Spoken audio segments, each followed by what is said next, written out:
اللہ تو صرف نفس کو وہاں تک لے کے جائے گا نا کہ آپ چھری پھیر دیں. آگے اس نے مینڈا بننا ہے, وہ معجزہ اللہ سنبھال لے گا, لیکن وہ مائنڈ پر جو ٹول آئے گا نا کہ ہاں میں دوں گا, یہ سب ایک ٹائم پہ جلا دوں گا میں اللہ کی راہ میں, صحیح. وہ چاہیے سب. میں اپنی ہر پوزیشن میں کتنا ٹول لے سکتا ہوں اللہ کو راضی کرنے کے لیے, یہ ہے احسان کے درجے پہ جانا. دنیا میں بھی دیتا ہے اللہ, مگر اس کا ایک ایسپیکٹ ہے کہ دنیا میں کچھ لوگوں کو ایک خاص اسپیسیفک چیز میں نہیں دے گا تو اور چیزوں میں دے دے گا. یہ اللہ کا ایک نظام ہے, اس میں کسی کو کچھ ملے گا, کسی کو کچھ ملے گا, کسی کو کچھ ملے گا, کسی کو کچھ مقدار کا ملے گا. آپ سے مقصود یہ ہے اور مطالبے, آپ اس کی تقسیم پر راضی ہو یا نہیں. کچھ ایسا سپر نارمل آپ کریں گے تو آپ کے لیے کچھ ہوگا نا. صبر غم منانا نہیں ہے, صبر غم تھوڑی ہے, صرف خاموش رہنا تھوڑی, صبر پرفارم کرنا ہے. اس مسئلے کا حل آج بھی اس اسپیسیفک سچویشن کا اجتہاد کے ساتھ جڑا ہوا ہے, قرآن و سنت کے ساتھ جڑا ہوا ہے, اصول فقہ کے ساتھ جڑا ہے, فقہ کے ساتھ جڑا ہوا ہے. محض ایک تاریخی ریفرنس کو پڑھ کے آپ نہیں نکال سکتے کہ جی سیرت میں یہ ہوا یا تاریخ میں یہ ہوا تو اس کو یہاں پیسٹ کر دو. وہ سچویشن قرآن و سنت سے نکلے گی تو وہ بھی ماسٹری نہیں کرنی. میں چھوٹا سا یہاں پہ مزاحیہ میں ایک جملہ بولوں گا, آپ مجھے بتائیں جو یہ لوگ بولتے ہیں آج کل ہماری ماشاءاللہ جنریشن, میں صرف تمہارے لیے ہی بنا ہوں, آپ اس کو کیسے دیکھتے ہیں اس جملے کو کہ وہ کہے کہ میں نہیں, تمہارے اس لیے کا یہ بنا مقصد ہی نہیں ہے. جو انسان ایک انسان کو اپنا مقصد بنا لے, جو انسان ایک انسان کو اپنا مقصد بنا لے, یہ تو پھر بہت زیادہ گمراہی. اللہ تو ایک ٹائم پر یہ سارے رشتوں کو بھی سائیڈ میں کرا دے گا. تو اللہ تعالیٰ تو ایک ٹائم پر یہ سب کا مطالبہ کر لے گا کہ سب کو چھوڑ دو, بھائی باپ رشتے گھر پیسہ دولت جان سب جائے گی. عمر سے کروایا, عمر رضی اللہ عنہ سے اللہ نے کووننٹ کروایا نبی اکرم صلی اللہ علیہ وسلم کے تھرو کہ جان دو, تم لکھواؤ گے جان دو. تو یہ سب مینٹ, حالانکہ لیتا تھوڑی اللہ. اللہ تو صرف نفس کو وہاں تک لے کے جائے گا نا کہ آپ چھری پھیر دیں. آگے اس نے مینڈا بننا ہے, وہ معجزہ اللہ سنبھال لے گا, لیکن وہ مائنڈ پر جو ٹول آئے گا نا کہ ہاں میں دوں گا, یہ سب ایک ٹائم پہ جلا دوں گا میں اللہ کی راہ میں, صحیح. وہ چاہیے اصل میں. صرف ماننا ہی, اللہ لے گا نہیں آپ سے, وہ مینٹلی چاہتا ہے کیا ہے, مینٹلی چاہتا ہے کہ کہاں تک جائے گا یہ. اور پھر اللہ تعالیٰ کا ایک ہے کہ آپ کے کرنے پہ دروازہ کھلتا ہے, اور ایک ہے اللہ تعالیٰ کو بندہ پسند آ جائے. ایک ہے اللہ تعالیٰ نے ایک انسان کی لمبی کنسسٹنسی دیکھی ہوتی ہے, اور ایک ہے اللہ تعالیٰ آزمائش میں ڈالتا ہے, عذاب کے طور پہ نعمتیں بڑھا دے گا آپ کا. سو آپ اپنا فوکس اس چیز پہ رکھو کہ یار میں اپنی ہر پوزیشن میں کتنا ٹول لے سکتا ہوں اللہ کو راضی کرنے کے لیے, یہ ہے احسان کے درجے پہ جانا. یعنی کہ آپ یہ کہہ رہے ہیں اور آپ اس میں کہہ رہے ہیں کہ آپ کسی انسان کو کہہ رہے ہیں میں تیرے لیے بناؤں, نہیں جی, آپ اللہ کے لیے بنائے گئے. ہم ایک دوسرے کے لیے بھی نہیں بنائیں گے, ہم اللہ کے لیے بنائیں گے. ہم ایک میڈیم ہیں ایک دوسرے کے لیے. We are a vessel for each other and that's it. اصل ہماری اللہ ہے, چاہے اجتماعیت ہو نہ ہو, چاہے انقلاب آئے نہ آئے, چاہے خلافت آئے نہ آئے, چاہے ہم اکیلے کسی جزیرے پہ بھی بیٹھے ہوں, پرسنل کنیکٹیوٹی اللہ کے ساتھ کبھی ختم نہیں ہوگی. اکثر کچھ لوگ صبر کرتے ہیں, زندگی غم میں ہوتی ہے, اور ان کو صرف اسی جملے سے حوصلہ دیا جاتا ہے کہ ان اجری الا علی اللہ, بس اللہ کے پاس ہی تمہیں تمہارا اجر ملے گا. کیا اللہ تعالیٰ دنیا میں بھی پے بیک دیتا ہے صبر نہیں کا؟ دیتا. کہ ایک ارب کہانیاں سنا سکتے ہیں اس کے اوپر. مجھے دیکھ لیں آپ, میں اپنی تو کوئی مثال پیش کریں, مجھے دیکھیں 14 سال بعد اللہ نے اولاد دی, اور آپ دیکھ لیں کہ کتنی کہانیاں اس دنیا کے اندر. یہ کہنا کہ ان اجریہ اللہ اللہ تو ہے ہی اللہ کے اوپر اللہ دے گا, آخرت میں تھوڑی ہے, دنیا میں بھی دے دے گا اللہ. دنیا میں بھی دیتا ہے اللہ, مگر اس کا ایک ایسپیکٹ ہے کہ دنیا میں کچھ لوگوں کو ایک خاص اسپیسیفک چیز میں نہیں دے گا تو اور چیزوں میں دے دے گا. یہ اللہ کا ایک نظام ہے, اس میں کسی کو کچھ ملے گا, کسی کو کچھ ملے گا, کسی کو کچھ ملے گا, کسی کو کچھ مقدار کا ملے گا. آپ سے مقصود یہ ہے اور مطالبے, آپ اس کی تقسیم پر راضی ہو یا نہیں. اور تقسیم پہ راضی ہوتے ہوئے آپ اللہ سے کہتے رہو اللہ کا تو بڑھا دے گا تو تیری بڑی مہربانی ہے, میں تیرا شکر ادا کرتا ہوں کہ تو 30% کو 50% کرتے. تو یہ مانگنا بھی ہے, اللہ نے یہ مانگ کے لیے ہی خواہش رکھی ہے, اور خواہش کے آگے فتنہ بھی رکھا ہے اور خواہش کے آگے تعلق بھی رکھا ہے. دنیا کے اندر پے بیک, اور اس کو شریعت نے آخرت کے پے دنیا بیک میں کے بدلا وفل کے ساسی حیات یا اولی حیات الالباب. یا اولی الالباب. اللہ نے بدلا رکھا ہے دنیا کے اندر, قصاص رکھا ہے, دیتیں رکھی ہیں دنیا میں. اللہ نے بدلے کا نظام رکھا ہے کہ اگر اس کا کچھ ہو اس کو دے, تو اللہ کی شریعت میں مقصود دنیا میں اللہ کرواتا ہے. مکافات عمل ہم کیا کہتے ہیں, دکھاتا ہے اللہ انسان. کچھ لوگ اس طریقے سے کہتے ہیں نا اللہ میری روح کو ٹھنڈا کر دے, میں اس طرح دنیا سے فوت نہیں ہو سکتا کہ میں یہ جرم دیکھتا ہوا جاؤں. اللہ دکھائے گا اسے دنیا. آپ یہ مانتے ہیں کہ آخرت کا جو بدلہ ہوتا ہے, کبھی کبھی لوگ آخرت کے بدلے کے لیے دنیا کے انسٹنٹ بدلے کے بھی اوپر چھوڑ آپ دیتے کے ہیں؟ لیے یہ والا قصہ کیا کم امپورٹنٹ ہے کہ ابو سلمہ was such a great husband of ام سلمہ رضی اللہ تعالی عنہما. تو وہ فوت ہو گئے اور وہ اتنی راضی تھی اپنے ہسبینڈ سے, اتنی خوش تھی کہ وہ واقعی ایک بہت مینٹل سٹریس میں چلی گئی اس غم کے اندر کہ اس سے اچھا آدمی کیسے ملے گا پورے مکہ مدینے کے اندر مجھے. اس غم کے عالم میں آپ صلی اللہ علیہ وسلم نے گزرتے ہوئے ان کو یہ کہا تھا کہ آپ یہ دعا پڑھیں, اللہم اجرنی فی مصیبتی وخلف لی خیر منہا, اللہ مجھے اس مصیبت میں اجر دے, reward me in this trial I'm going through, the pain I'm going through, اور بدل دے اس سے جو مجھ سے لیا گیا ایک بہتر چیز میں. پھر کوشچن اٹھے گا عقیدے کا, ابو سلمہ سے اچھا کون ہو سکتا ہے؟ تو پھر کس کا رشتہ آیا آپ کس کا رشتہ آیا ام سلمہ؟ نبی پاک صلی اللہ علیہ وسلم. کچھ ہی عرصے بعد آپ نے خطبہ وہاں پہ ارسال کر دیا. یہ مطلب انسٹنٹ ہو گیا, instant with in 3 months 4 months. اسی طریقے سے آپ دیکھ لیں, آپ مجھے بتا رہے تھے آج پوڈ کاسٹ سے پہلے, ام سلیم کا کیا قصہ ہے وہ بتائیں آپ. انہوں نے اپنے ہسبینڈ کو یہ شو نہیں کیا کہ بچے کی ڈیتھ ہو گئی ہے کہ ان کو وہ کسی غم میں آ جائیں. صحیح. اور انہوں نے یہ پورٹری کیا کہ بلکہ آپ ان کے لیے تیار بھی ہوئیں, ان کے لیے کھانا بھی رکھا, اور ان کے ساتھ وہ سارے زوجیت والے معاملات جو ہوتے ہیں وہ بھی کرے رکھے.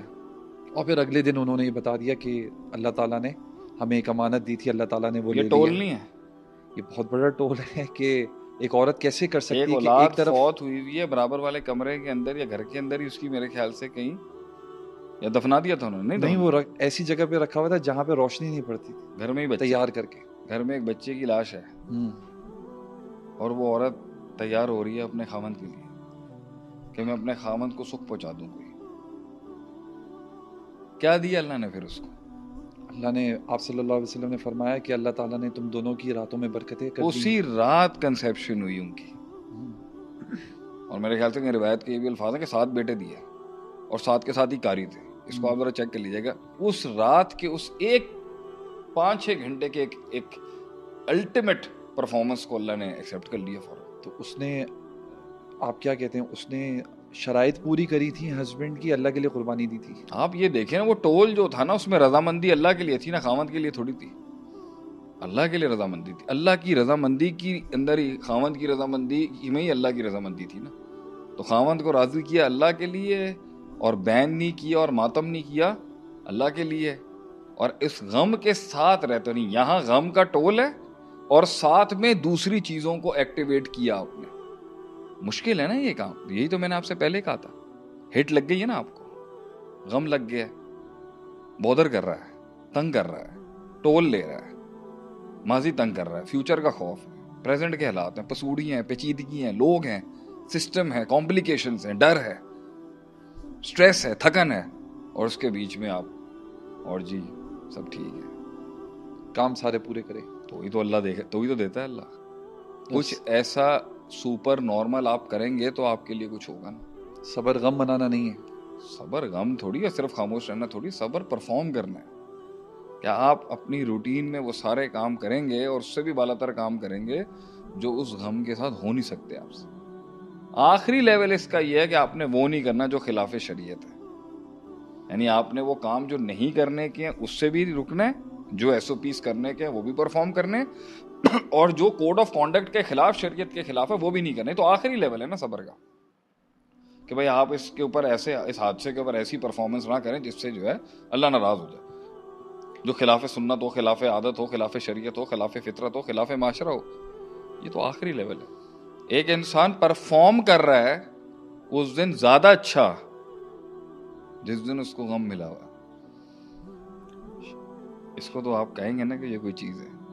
شیخ, اچھا صبر جو ہے آپ کو یہ لگتا ہے کہ ایک تو ہے انفرادی, ابھی ہم نے زندگیوں کے اوپر بات کری ہے, اگر اجتماعیت اللہ کی عطا اگر تو صبر ہے, اور اللہ کی عطا صبر کے علاوہ بھی اور بہت چیزوں سے تیز ہو جاتی ہے. اچھا, میں نے یہ اپنے استاد سے سوال یہ کیا کہ جب معاذ بن جبل کو بھیجا یمن کی طرف تو آپ صلی اللہ علیہ وسلم نے یہی کہا کہ مظلوم کی بدعا نہیں لینا. ہاں, میں نے شیخ صاحب سے یہ پوچھا کہ اگر کافر ہو مظلوم, کہ اللہ تعالیٰ قبول کرے گا؟ اللہ کا ایک پرسنل تو کنیکشن کافر کے ساتھ بھی ہے نا, اس کو کیوں ڈینائی کر رہے ہیں آپ؟ کیا جواب دیا آپ کے استاد نے؟ اور یہی کہا کہ کافر کی بھی سن لے گا. اللہ تعالی دیکھیں, اس کا کفر اللہ کی ایک بات کو نہ ماننے میں, مخلوق تو وہ اللہ کی ہے نا. اب وہ بچہ آپ کا جو گھر کے اندر آپ کی نہیں مانتا تو بچہ تو آپ ہی کا ہے نا, کہیں نہ کہیں تو آپ میں رحم ہوگا نا. تو وہ انسان جو اللہ کا منکر ہے, کافر ہے, مشرک ہے تو اللہ کا ہی مخلوق نا. کسی نہ کسی لیول پر اس کی غلاظت اور اس کی جو بدبو ہے اس کی کفری افعال کی, وہ اپنی جگہ پہ ہوگی. لیکن کلن نمدو ہاؤلائے و ہاؤلائے من عطاء ربک, اللہ اس کو بھی عطا کر دیتا ہے. اس کی پرسنل سٹوری تو جڑی بھی ہے نا اللہ کے ساتھ. اور آج کے دور میں صرف یہ بات بھی میں زیادہ اٹھاؤں گا کہ کچھ لوگ نا اللہ کے ساتھ اپنے تعلق کو نا ایک جماعت کی شکل میں تشکیل دینا چاہتے ہیں.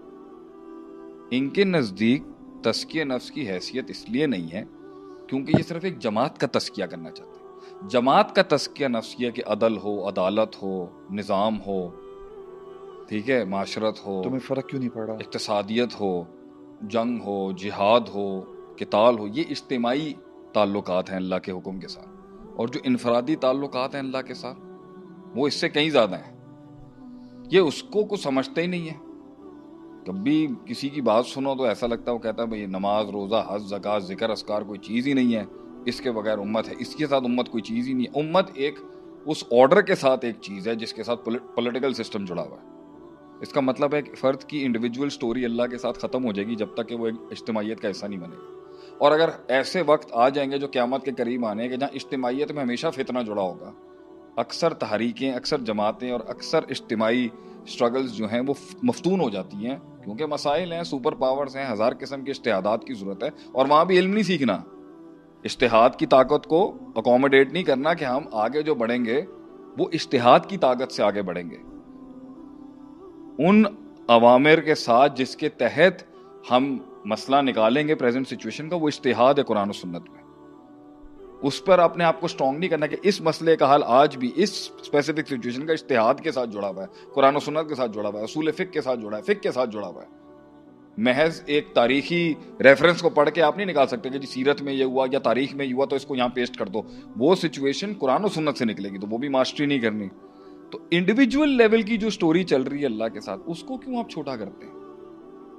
اس کائنات کا جو مقصود ہے کیا وہ فرد نہیں ہے اللہ کا؟ وہ بھی ہے, اسٹرگل تو وہ بھی کر رہا ہے, وہ بھی کر رہا ہے, تو اور انہوں نے مل کے ایک اجتماعیت بھی کرنی ہے. تو اس رخ کو بالکل چھوٹا کر کے اس رخ کو بالکل بڑا کر دینا, یہ بھی میری نظر میں گمراہی ہے. بلکہ دیکھا جائے تو ایک آدمی کا اپنے ابھی ان حالات کے اندر جو آج مسلمانوں کے حالات چل رہے ہیں اور جس طرح کی منافقت چل رہی ہے اور جس طرح کی اپر ٹیئر کے اندر کمزوریاں, کیا ایک کسی گاؤں کے اندر ایک انسان کی زندگی کی کوئی اثرات نہیں ہو رہے ہوں گے؟ اس کے ارد گرد اور آسمان کے ساتھ اس کا کوئی تعلق نہیں ہوگا, چاہے سسٹم جیسا بھی ہو. شریعت نے اکوموڈیٹ کیا اس شخص کو جو صرف بیسک ہی پوری کر نہیں, فرعون کے پوری حکومت کے اندر ایک مومن تھا, اس پہ سورت اتار دی اللہ نے. نہیں, ایک بندے کو اللہ نے کہا نہ تو امتا واحدہ کا کہ یہ اکیلا ایک امت ہے. سورہ یاسین میں ایک نبی ہے, اس کے ساتھ ایک حدیث کے الفاظ ہیں, ون نبی ماہ رجل و رجلان, اس کے ساتھ 2 فالوورز ہیں. تو ڈیفینیٹلی حکومت تو اسٹیبلش نہیں ہوئی ہوگی. صحیح ہے, ڈیفینیٹلی سسٹم تو ان کے ہاتھ میں نہیں ہوگا. شعیب علیہ السلام کی قوم کے سارے سردار کہہ رہے ہیں, سارے بڑے لوگ کہہ رہے ہیں, سارے جتنے بھی کرپٹ لوگ ہیں وہ کہہ رہے ہیں ما نفقهُ کثیرا مما تقول. ہمیں تو نہیں پتا کون سی سلطنت وہاں پہ اسٹیبلش ہوئی تھی نہیں ہوئی تھی, لیکن کیا انڈیویجول سٹوری اللہ کے ساتھ کنیکٹڈ نہیں تھی؟ کیا جنت نہیں ملنی تھی ان کو جو انڈیویجولی جڑے ہوئے تھے اللہ کے ساتھ؟ اصحاب الاخدود تو سب کچھ ہار گئے, لیکن اللہ کہتا ہے ذالک الفوز الکبیر. تو ہمیں یہ سمجھنا چاہیے کہ انڈیویجولی اللہ ہر کسی کی سٹوری سے جڑا ہوا ہے.